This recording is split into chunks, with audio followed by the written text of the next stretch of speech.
Hey guys, welcome to my channel. I'm Sejal Gupta.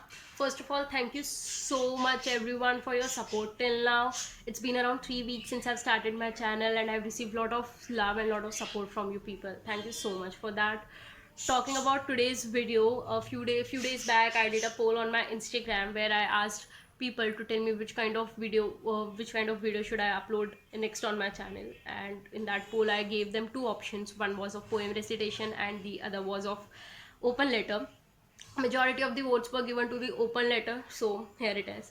So here I present an open letter which is written to the readers and to the judgmental people. Few days back I wrote something about how a person felt when he lost his beloved, and I posted it on my Instagram, and many people got back to me with a list of questions, and the questions were like this: hey, are you okay? Why have you written something like this? Is this the reflection of your life? Are you fine? Do you need anything?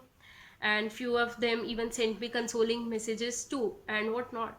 While I was going through those messages and those questions, instead of replying to them or with an explanation, my mind was stuck to that one particular thing, and that thing was, why do people judge writers on the basis of their content?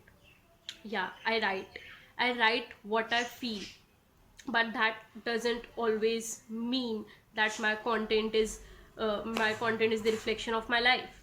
At some, I understand, I agree to that point that few of my content or few of the things which I write is a reflection of myself, but even that is not also 10% true. 65% is me and the other 35% are my observations. On behalf of all the writers, let me make you all clear that we not always write to express our feelings, our emotions. Sometimes we knowingly or unknowingly become empathetic, and trust me, none of us holds any ego for this thing. I guess it's quite tricky, right? It's quite tricky to put your feet in someone else's shoes and give words to their feelings, right? Also, we, like, I think in my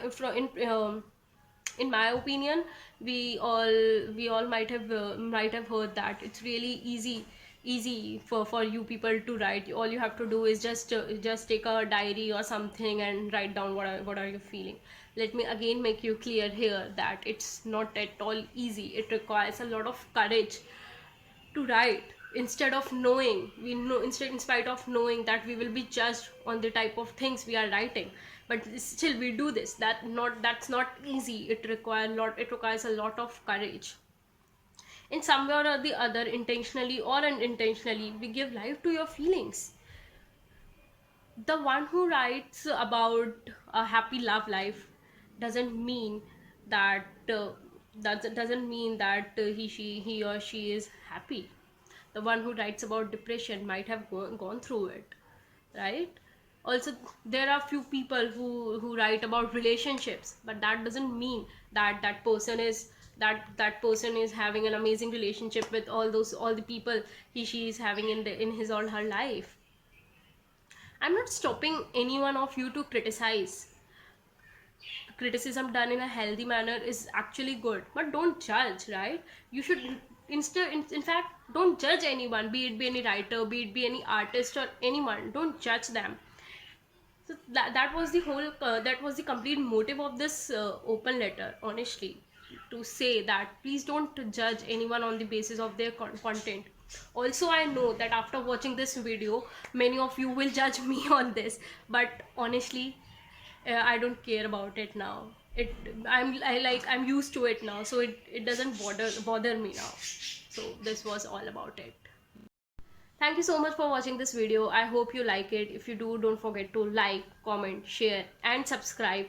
Also, if you want to read my write-ups, you can follow me on my Instagram. The link is in the description. Thank you.